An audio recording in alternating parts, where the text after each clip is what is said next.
Bueno, muchas gracias, David, por la presentación. Yo efectivamente ya voy a hablar de Pueblo Libre, que es además mi distrito. Yo he crecido y he vivido casi toda mi vida en Pueblo Libre. Recién me mudé hace un año y te agradezco mucho la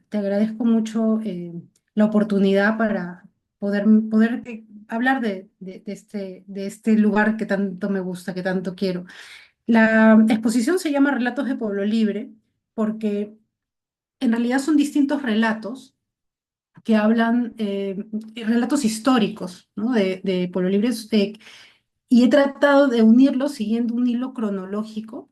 He escrito esta exposición, en realidad la he escrito que estoy leyendo ahora, para no irme por las ramas, ¿no? Porque tenemos un tiempo pequeño. Entonces, nuevamente, David, te agradezco mucho por la oportunidad. La historia de Pueblo Libre es la historia de Lima y del Perú. Pasó de todo por aquí, todo de suma importancia para nuestra historia. Pueblo Libre, como la conocemos actualmente, se fundó solo después de 22 años de la Ciudad de los Reyes, 22 años únicamente, en 1557. Pero como la historia de Lima y del Perú tiene antecedentes prehispánicos riquísimos y mucho más longevos que la historia de hace 490 años. Así que vamos a retroceder unos años para empezar a contarles el origen del distrito. Bueno, aquí tenemos la iglesia María Magdalena, pero vamos a empezar un poquito antes. Y nos vamos a los cazadores y recolectores. Sabemos que el área de Lima metropolitana estuvo ocupada desde por lo menos hace 4.000 años, porque en Lima metropolitana, no voy a hablar de Caral porque eso es a nivel regional, ¿no? En Lima metropolitana estuvo ocupada por hay evidencias de huacas y vestigios que sabemos que fueron cazadores, recolectores, pescadores, y encontramos algunos asentamientos, como por ejemplo la Huaca Paraíso, ubicada en el distrito de San Martín de Porres, a unos 22 kilómetros de Pueblo Libre, vale decir. Este es un complejo precerámico tardío, es decir, de una antigüedad de aproximadamente, como les contaba, 4.000 años, ¿no? 2.300 antes de Cristo lo datan aquí. Hay algunas diferencias de unos cientos de años en algunos autores. Otra huaca, la huaca Garagay. La huaca Garagay, también ubicada en el distrito de San Martín de Porres, a 14 kilómetros del distrito de Pueblo Libre. Menciono los kilómetros porque significa que es muy probable que estas poblaciones pues, también hayan ocupado, por lo menos en parte o conocido, eh, el área donde está actualmente el distrito de Pueblo Libre, ¿no? Y aquí nos vamos a otra huaca, aunque la foto es antigua, pero es bastante interesante. Es la huaca Tres Palos. En realidad es una de las huacas del complejo Maranga, que está en el distrito de San Miguel. Eh, Esta es una foto antigua. En realidad el Maranga es parte de la cultura Lima. La cultura Lima, ya estamos hablando de una cultura, se estableció en esta parte del valle del río Rímac hace unos entre 100 y 650 años después de Cristo. Es contemporánea a Nazca, a la cultura Moche y a Tiahuanaco. Su centro principal es este, Maranga. Los restos arqueológicos, como les contaba, los encontramos ya en San Miguel y ya en Pueblo Libre también. Aquí encontramos vestigios arqueológicos. Su extensión comprende los campus universitarios de la Católica y San Marcos, además del Hospital Naval y el Parque de las Leyendas. La cultura Lima empieza la construcción de los canales de regadío que cruzaron todo el territorio que hoy ocupa la ciudad de Lima metropolitana. Usualmente se le atribuye la decisión tomada por Francisco Pizarro para fundar la ciudad a estos canales. Miren la importancia de la cultura Lima, ella es la que inicia ¿no? estos canales.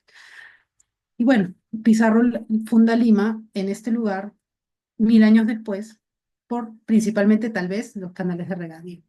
Ahora, la cultura Lima eh, tiene un centro importante que es Pachacamac. Pachacamac es un centro ceremonial prehispánico y fue construido también 32 kilómetros de Pueblo Libre, está hacia el sur. Si bien Pachacamac tuvo una ocupación de diversas sociedades, la más antigua, la construcción más antigua de Pachacamac es el Templo Viejo y se le atribuye a la cultura Lima y principalmente esto se sabe por el tipo de construcción, ¿no? Que es a base de adobitos y tapiales. La cultura Lima desaparece en el año 700 después de Cristo aproximadamente, probablemente por la ocupación Wari, ¿no? Los Wari llegaron a Lima, del sur llegaron y también ocuparon em, algunos lugares que ya la cultura Lima había construido, sobre todo algunos adoratorios, lo sabemos, hay evidencias de esto, ¿no?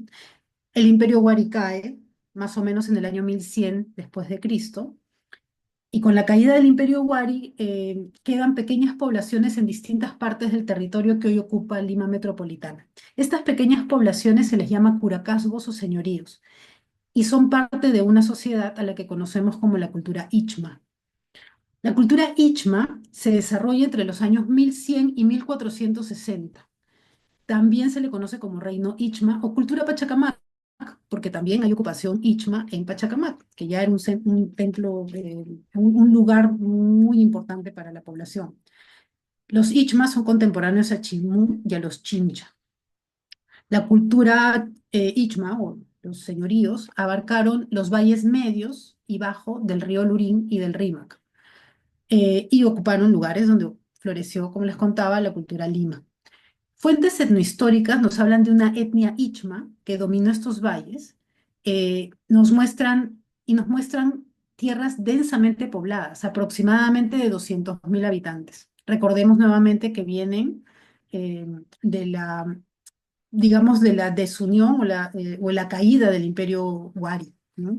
Entonces las poblaciones quedan y quedan alrededor en la ciudad.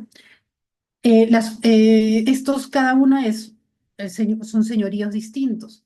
La querida y recordada historiadora María Rostorowski nos contaba que en el Valle del Rímac se asentaron cuatro señoríos: Maranga, Lima, Huatca y Surco, aunque otros arqueólogos sostienen que fueron seis, adicionando los curacazgos entonces de Ate y La Legua en el Callao.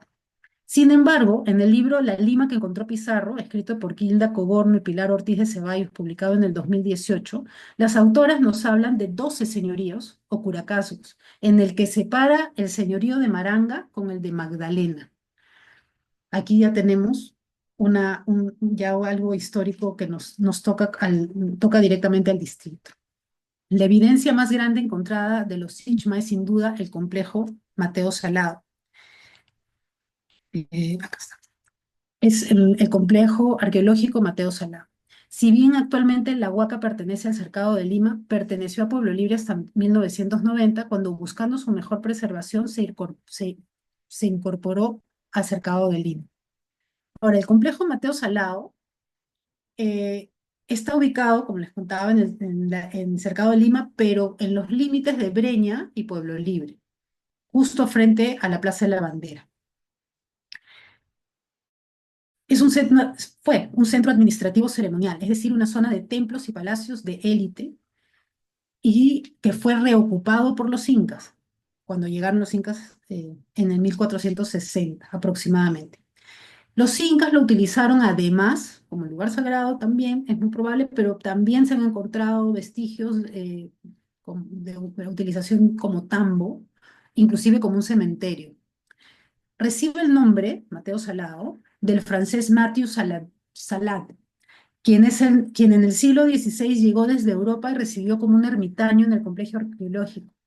Fue acusado de hereje luterano por la Santa Inquisición, siendo condenado a muerte y convirtiéndose en el primer ejecutado en la hoguera en 1573. Es una curiosidad, realmente.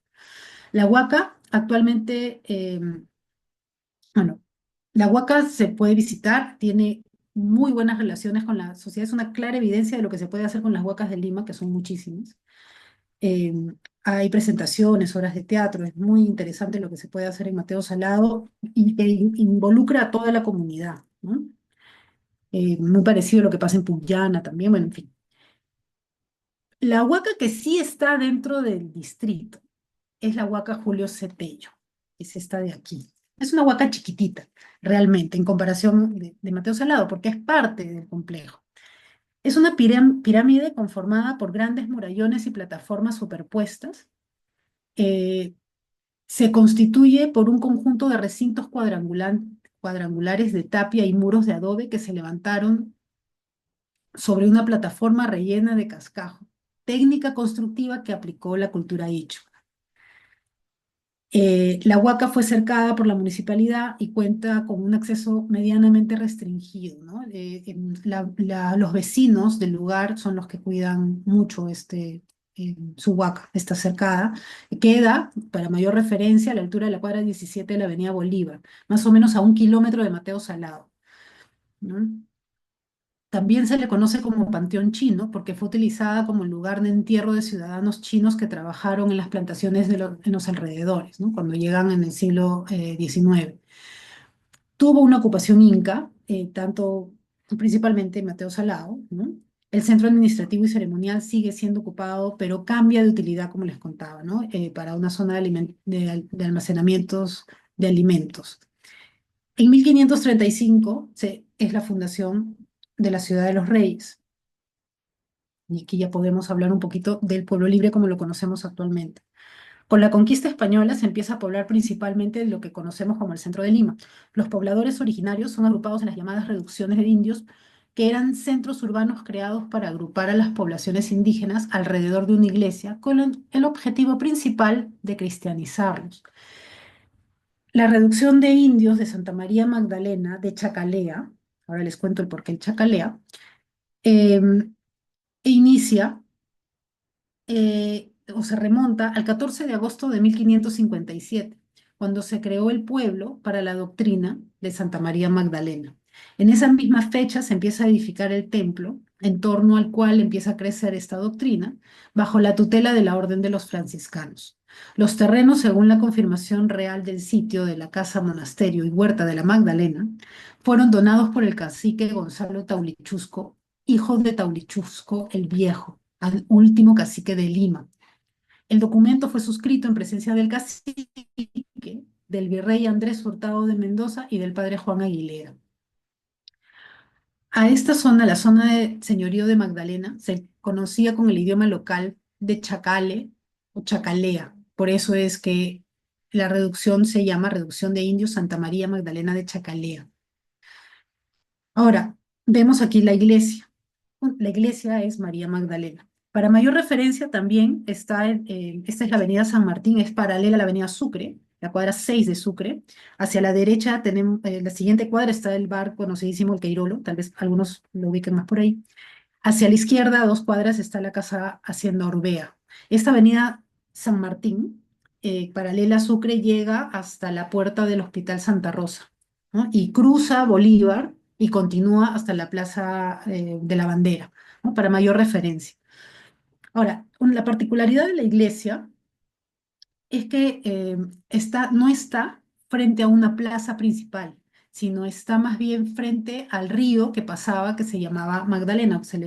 Ya en tiempos virreinales se les llama como el río de la Magdalena, pero sabemos que es uno de los canales de regadío prehispánicos, ¿no? No está frente a la plaza principal. Los religiosos franciscanos estuvieron frente a la iglesia 200 años, hasta el 2 de diciembre de 1758, cuando le entregan al arzobispado de Lima. En el año 1944, esta iglesia es entregada a los agustinos, a los padres agustinos recoletos que la tienen hasta ahora. Inclusive hay un colegio en esta parte, en la parte derecha, donde ven las ventanitas, que es, digamos, la sacristía, bueno, a la espalda es toda la parte del colegio. Esa es la calle Vivanco, ¿no? Es el colegio eh, agustiniano, le llamamos pero es San Martín agustiniano. El edificio presenta elementos, ya hablando de la iglesia, presenta elementos y proporciones características de las iglesias rurales. Planta de una sola nave, con bóveda de cañón, coro alto, presbiterio, atrio y cementerio. El interior está ricamente ornamentado por lienzos coloniales, altares, púlpitos de estilo barroco, contrastando con la sobriedad de la fachada neocolonial remodelada además en 1940. En fotos antiguas podemos ver inclusive las torres con otro estilo arquitectónico, ¿no? Gótico, un estilo gótico, podemos decir. Además es un punto, la iglesia es un punto emblemático en la vida popular del pueblo librense, ¿no? Está ubicada en uno de los espacios más antiguos y tradicionales de la zona monumental de Pueblo Libre, pero se llama Magdalena, acuérdense. Esto también tiene un porqué. La iglesia fue declarada edificio monumental en una ley en el año 1942. Hace un ratito les comentaba sobre las haciendas, la hacienda Orbea está hacia el lado izquierdo. Lo que pasa es que las haciendas en el virreinato del Perú eran grandes propiedades que se dedicaban a la agricultura, ganadería, producción de textiles, entre otras actividades. Sin duda era uno de los pilares de la economía virreinal. La vida en las haciendas estaba marcada por la interrelación entre los hacendados, los administradores, los capataces, los peones, los empleados de la casa grande. La convivencia, las tradiciones y la forma de divertirse inclusive estaban directamente ligadas a las formas de producción de cada hacienda. En la huerta de la Magdalena eh, se encontraban distintas haciendas. Entre las más destacadas tenemos la hacienda Orbea, estamos viendo aquí en la foto, y la hacienda Cueva, que la vamos a mencionar un poquito después. La casa hacienda Orbea es una arquitectura del siglo XVIII, ¿no? Está construida en el siglo XVIII. En su interior se observa una capilla de estilo barroco y ambientes con muebles y cuadros de alto valor histórico y artístico. Cuenta con un huerto adornado por pilares zoomorfos, una terraza, una galería, bueno, ya mencionamos, hay un oratorio, ¿no? Una pequeña capilla, una bodega con grandes tinajas encerradas para la fábrica de aceite, tiene árboles diversos, eh, hay una vivienda donde estaban los trabajadores, con un ancho patio delantero. También contaba con un estanque antiguamente y un pozo, también un establo inmediato a los gallineros. Esta última parte eh, es la descripción que pertenece al historiador José Agustín de la Puente Candamo, quien vivió en esta casa casi toda su vida. Falleció hace ya 5 años, muy anciano, pero sus memorias fueron plasmadas en un libro llamado Memorias de Orbea, Infancia y Juventud, desde una hacienda limeña, que fue publicado posterior a su fallecimiento en el año 2022. Actualmente la Casa Hacienda sigue siendo de la familia de la Puente, de sus hijos, los hijos del historiador, y no está abierta al público. Lamentablemente, bueno, es totalmente comprensible, es una casa de familia. Muy pocas veces, muy pocas personas han tenido la suerte de ingresar. Estas fotos son del interior de la hacienda. em, que ellos mismos o han permitido que se puedan tomar, están las escaleras, el patio, ¿no? Vemos ahí el empedrado, ¿no? Bueno, está bien conservada por la familia, ¿no? Ellos siguen viviendo ahí. Y aquí tenemos la otra hacienda, la que mencionamos antes, que fue la casa Hacienda Cueva. Según el historiador Juan Luis Orrego, esta casa fue construida sobre el terraplén de una huaca de la cultura Lima, es decir, más o menos entre el año 100 y de 650 después de Cristo. Aquí en esta huaca tendríamos el testimonio de que la cultura Lima estuvo en lo que es actualmente Pueblo Libre, ¿no? Ahora, presumiblemente los primeros propietarios, los franciscanos, usaban este ardid, es decir, esta elevación, como parte de su doctrina de extirpación de idolatrías, construyendo una edificación cristiana sobre una pagana. El terraplén que lleva la casa hacienda, así lo demostraría, ¿no? Siendo un claro vestigio del origen prehispánico del edificio. Esta casa actualmente es el Museo Larco, ubicado en la cuadra 15 de la Avenida Bolívar. Pero, si bien es cierto, es una casa, hacienda del siglo XVIII, está totalmente transformada, casi en su totalidad. Solamente creo que han mantenido la ubicación. ¿Por qué? Porque el fundador del museo compró la casa y la reconstruyó siguiendo los parámetros arquitectónicos del siglo XVIII e incorporó rejas, puertas, columnas, vigas y cerrojos de una casa solariega de los marqueses de Herrera y Villahermosa en Trujillo. O sea, cogió digamos, una casa hacienda de allá y la trasladó a Lima, ¿no? Entonces ahí hay cambios. Sigues manteniendo la estructura arquitectónica, pero de otra manera, ¿no? Otra casa importante que tenemos en Pueblo Libre es la Casa de los Libertadores, la Quinta de los Libertadores, también se le llama la Villa de los Libertadores. La Casa de los Libertadores fue construida en 1818 por el penúltimo virrey del Perú, Joaquín de la Pezuela, en los terrenos que pertenecieron a los miembros de la Orden de San Juan de Dios. El virrey utilizó el edificio como casa de descanso, llamándose desde entonces Palacio de la Magdalena. Sigue siendo Magdalena.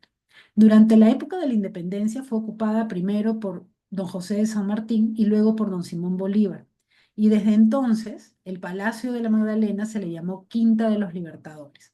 Durante la Guerra del Pacífico fue habitada por el presidente García Calderón. También ya les cuento un poquito más adelante quién fue el presidente García Calderón. En 1921, esta casa la adquiere el Estado para instalar el Museo Bolivariano, dedicado a la independencia. Se ocupó principalmente de la casona.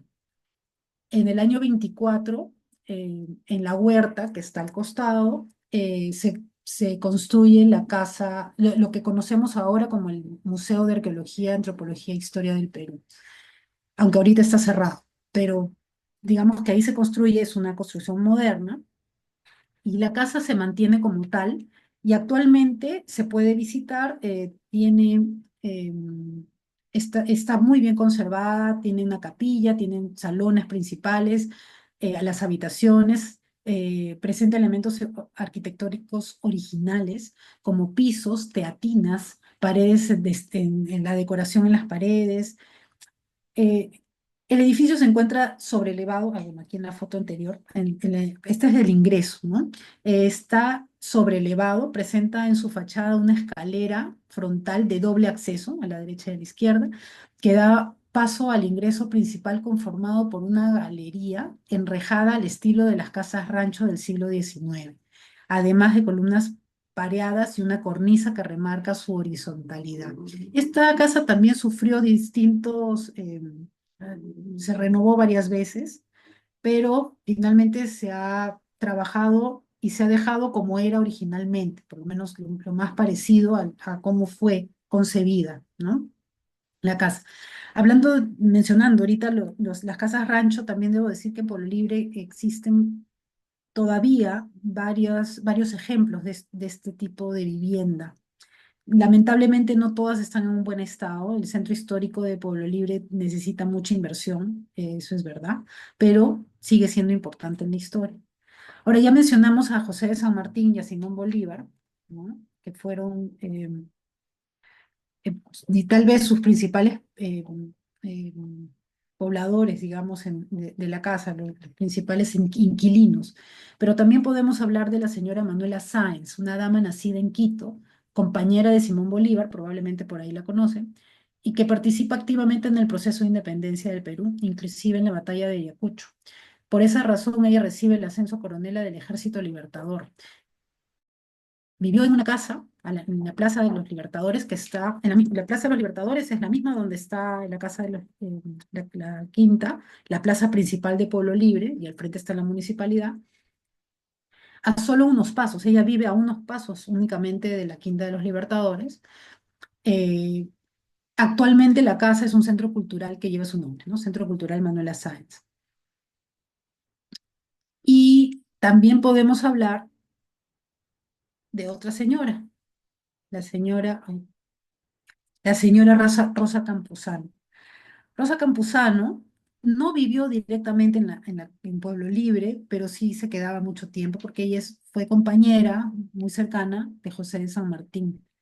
Ella mantuvo una correspondencia con San Martín, inclusive antes de conocerse, y esta correspondencia sirvió para preparar la entrada a la expedición libertadora a Lima, gracias a sus vínculos con generales realistas, admiradores suyos, como Domingo Tristán y José Domingo Lamar, e incluso por el propio virrey José de la Serna.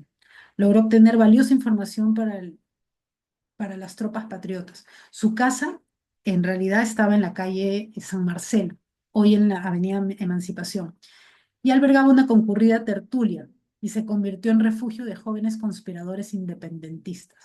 Cuando San Martín llega a Lima, ella lo conoce en esta parte de la ciudad, digamos, y se queda con él digamos que se enamora, mantienen una relación durante todo el tiempo que San Martín está en Lima. Por eso también se puede hablar de la importancia que ella tuvo en las decisiones que pudo haber tomado José de San Martín. Ahora, les hablaba en todo momento de la Magdalena, ¿no? La Magdalena, Magdalena Vieja, pero en realidad el distrito se llama Pueblo Libre. ¿Qué pasa? La población de la Magdalena eh, cambia de nombre por José de San Martín. ¿Qué pasa? En 1812 se hizo un censo, antes de la llegada de los libertadores, se hizo un censo poblacional en el que arrojó que habían 829 personas que vivían en Magdalena, en el pueblo de la Magdalena, que ya en ese momento se llamaba la Magdalena Vieja. ¿Por qué? Porque había surgido hacia el lado del mar una Magdalena, todo era Magdalena, pero era la Magdalena Nueva, a la que también se le empieza a llamar Magdalena del Mar, que es el distrito que conocemos actualmente como Magdalena del Mar. Y ya este lado entonces era el Magdalena Vieja, porque tenía construcciones más antiguas, ¿no? Entonces, cuando se hace el censo en todo el lado de la Magdalena, se arrojó que tenía 829 personas, pero de las 829 personas, 623 eran esclavas y 131 indígenas, ambas razas segregadas en épocas virreinales. Es fácil entender por qué la población de la Magdalena veía con tanta esperanza la llegada de los libertadores. Es por ello que se unen a la causa esperando que los tiempos mejoren para ellos. José de San Martín, al notar la aspiración y anhelo de los pobladores de la Magdalena, dice que este ya era un pueblo libre, y es por eso que cambia el nombre de Magdalena Vieja a Pueblo Libre. José Bernardo de Torretagle oficializó el nombre por medio de un decreto supremo el 10 de abril del 1822. Y aquí es interesante porque les había hablado del 14 de agosto, que es cuando es la fundación de la iglesia. Ese podría ser el aniversario del distrito, pero el 10 de abril de 1822 también se celebra el cambio de nombre, ¿no? Y hay un amplio debate entre los pueblolibrenses cuál es la verdadera fecha de fundación. Eh, yo digo que se pueden celebrar las dos fechas y todas las fechas que quieran, porque también hay muchas festividades que se hacen como un pueblito, ¿no? El Pueblo Libre viene a ser como un pueblito dentro de la ciudad y se celebran. Por ejemplo, es muy conocida la Semana Santa. La Semana Santa se celebra de una forma muy bonita, es muy tradicional, las procesiones. Bueno, seguimos. Ahora, pasó a llamarse Pueblo Libre, pero le siguieron diciendo Magdalena Vieja. Inclusive hasta ahora hay personas que se refieren como Magdalena Vieja, Pueblo Libre. En algunos formularios, ¿no? Se tienen que llenar, dice distrito, no dice Pueblo Libre, sino Magdalena Vieja. Es increíble, el nombre es muy fuerte todavía. Y ahora pasamos a la guerra con Chile. La guerra con Chile, bueno, la ocupación chilena principalmente. Después de la ocupación chilena, en 1881, el presidente Nicolás de Piérola se fue a Ayacucho, digamos, a reorganizar los ejércitos. Ante el desgobierno de un grupo ante este desgobierno, un grupo de notables de Lima eligieron al abogado Francisco García Calderón como presidente provisional de la República en 1881, en marzo de 1881, y este instauró su nuevo gobierno en el Palacio de la Magdalena, en lo que hoy es el distrito de Pueblo Libre, o sea, en la Quinta de los Libertadores. Los chilenos intentaban terminar la guerra y vieron de buena forma el nombramiento de este señor, pero ellos querían terminar la guerra con la cesión de territorio por parte peruana y el señor García Calderón no quería. Entonces, aunque fue muy breve por esta razón, porque los chilenos apresan a García Calderón acusándolo de quererse quedar en la presidencia y no negociar. Entonces lo apresan y se lo llevan a Chile. Entonces, se lo llevan a Chile detenido y vale decir que en condiciones infrahumanas. Por eso también a este señor se le conoce como el presidente cautivo, Francisco García Calderón. Después regresa, ¿no? Entra al Congreso, inclusive está en el Congreso. Y en su honor, el gobierno peruano instaura el 14 de marzo, a partir del 14 de marzo de 1952, la fecha del natalicio Francisco García Calderón, el Día del Abogado, ¿no? Es por este señor. Tenemos el Día del Abogado el 14 de marzo. Y bueno, y aquí tenemos un poquito de Pueblo Libre contemporáneo. Esta es la Plaza de los Libertadores. Aquí hay una, inclusive hay, bueno, aquí estos, en la foto se ven, estaban haciendo eh, estaban, iba a haber una feria, ¿no? O sea, ahí hay unos palitos, y están tapando al monumento de Simón Bolívar, hecho por Víctor Macho, que bueno, está frente al museo. Y esto es una vista, digamos, de un día cualquiera en la Plaza Bolívar, ¿no? Siempre bucólica plaza de Pueblo Libre. Actualmente es un distrito residencial con más de 4 kilómetros cuadrados de extensión, más de 30 hectáreas de áreas verdes, distribuidas en parques y jardines, que alguna vez fueron grandes huertas que abastecían de alimento a la Gran Lima.